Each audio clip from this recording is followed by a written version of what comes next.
Now shifting focus to the tensions in West Asia, Syria is well on its way to falling back to its pre-2020 situation, with the civil war drawing in global powers and deadly weapons snowballing by the day.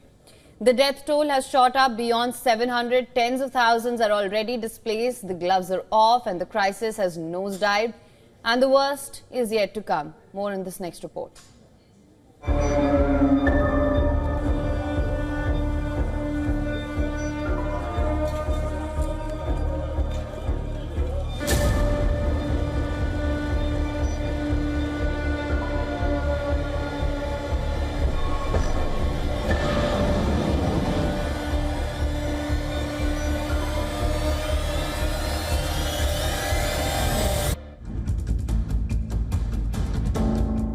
Thousands fleeing Aleppo reached Taqba in northern Syria. Vans and tractors carrying those who'd fled their homes dotted roads leading to the city, with tents being set up in the town. A local official said efforts were afoot to accommodate the heavy arrivals. The refugee situation shows signs of turning uglier. The UN says 50,000 people have been displaced in just the last week.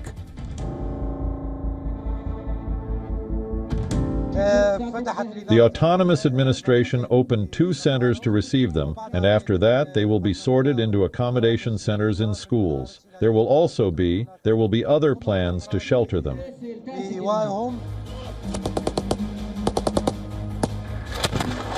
Syrian rebel forces have advanced on the country's 4th largest city of Hama after their lightning capture of swaths of territory in the north.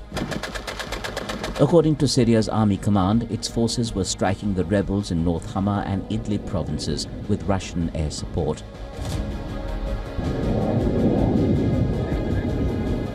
The Syrian Observatory for Human Rights said the rebels are now at the gates of Hama city and that the rebels have shelled some neighborhoods. Hama was a bastion of opposition to Bashar al-Assad's government early in the civil war, and its capture by the rebels would pose a threat to the regime's popular base. Iran has said it will consider any request from its ally for troops. Russian President Vladimir Putin has called for a speedy end to the offensive in Syria. The Kremlin says Russia, Iran and Turkey are working closely towards reaching a solution. Russia's ambassador to the UN has accused Ukraine of aiding the rebels and training them for combat operations in Syria.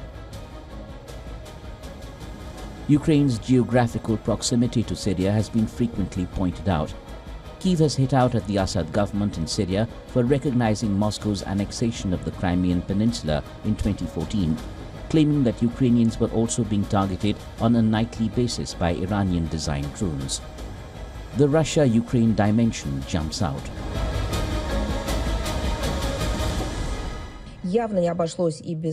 Obviously, there was a so-called Ukrainian trace, given the incoming information about the interaction of the Kiev regime's special services with the militants of the terrorist organization Hayat Tahrir al-Sham, including the transfer of drones, experience in their use, and so on.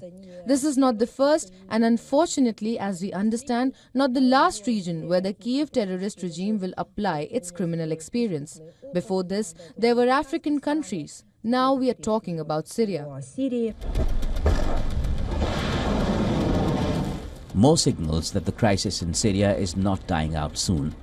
Russia says its Navy frigates launched new generation hypersonic missiles during naval drills in the eastern Mediterranean.